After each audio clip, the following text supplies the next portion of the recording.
सिद्ध मुनि नामधारक को आगे की कथा सुनाते हैं। वे कहते हैं, हे नामधारक, जिस प्रकार नंदी नामा कवि श्री गुरु के भक्त बने, उसी प्रकार एक अन्य महान कवि भी उनके शिष्य बने। उनकी कहानी बहुत प्रेरणादायक है। गाणगापुर के पास हिप्रगी नाम का एक गांव था। वहां कल्लेश्वर का एक बहुत जागृत मंदिर था। उस मंदिर में नरहरि नाम के एक ब्राह्मण रहते थे। वे भगवान शिव के अनन्य भक्त और एक महान कवि थे। उनकी निष्ठा इतनी कठोर थी कि वे शिव के अलावा किसी भी अन्य देवता या मनुष्य की स्तुति नहीं करते थे। वे प्रतिदिन शिवजी की प्रशंसा में 5 नए पदों की रचना करते थे। जब श्री गुरु नरसिंह सरस्वती हिप्रगी गांव आए तो पूरे गांव में उत्सव जैसा माहौल हो गया। लोगों ने नरहरि से कहा, तुम इतने बड़े कवि हो, साक्षात त्रिमूर्ति अवतार श्री गुरु तुम्हारे गांव आए हैं, तुम उनके सम्मान में कुछ पंक्तियां क्यों नहीं लिखते? नरहरि ने गर्व से उत्तर दिया, मैंने अपनी वाणी भगवान कल्लेश्वर को बेच दी है। मैं किसी नर की स्तुति नहीं करूंगा, चाहे वे कितने भी महान क्यों न हो। ऐसा कहकर वे पूजा करने मंदिर चले गए। मंदिर में पूजा करते करते नरहरि को नींद आ गई। स्वप्न में उन्होंने एक अद्भुत दृश्य देखा। वे कल्लेश्वर लिंग की पूजा कर रहे थे, लेकिन अचानक लिंग की जगह श्री गुरु नरसिंह सरस्वती बैठे दिखाई दिए। नरहरि हैरान रह गए। स्वप्न में श्री गुरु उनसे हंसकर बोले,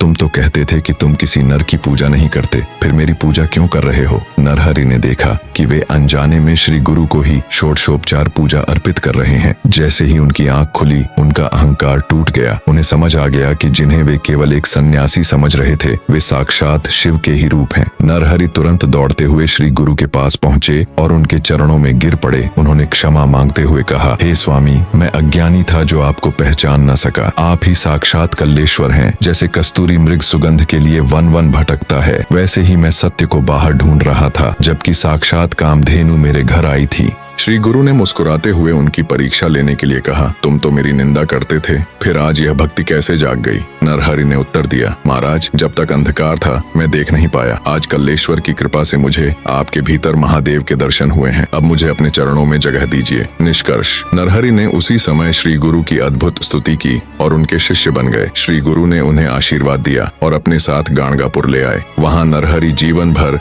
श्री गुरु के सानिध्य में रहकर उनकी महिमा के पद गाते रहे। सिद्ध मुनि कहते हैं, हे नामधारक, जिस पर श्री गुरु प्रसन्न होते हैं उसके घर में कल्प वृक्ष का वास होता है और उसकी सभी मनोकामनाएं पूर्ण होती हैं।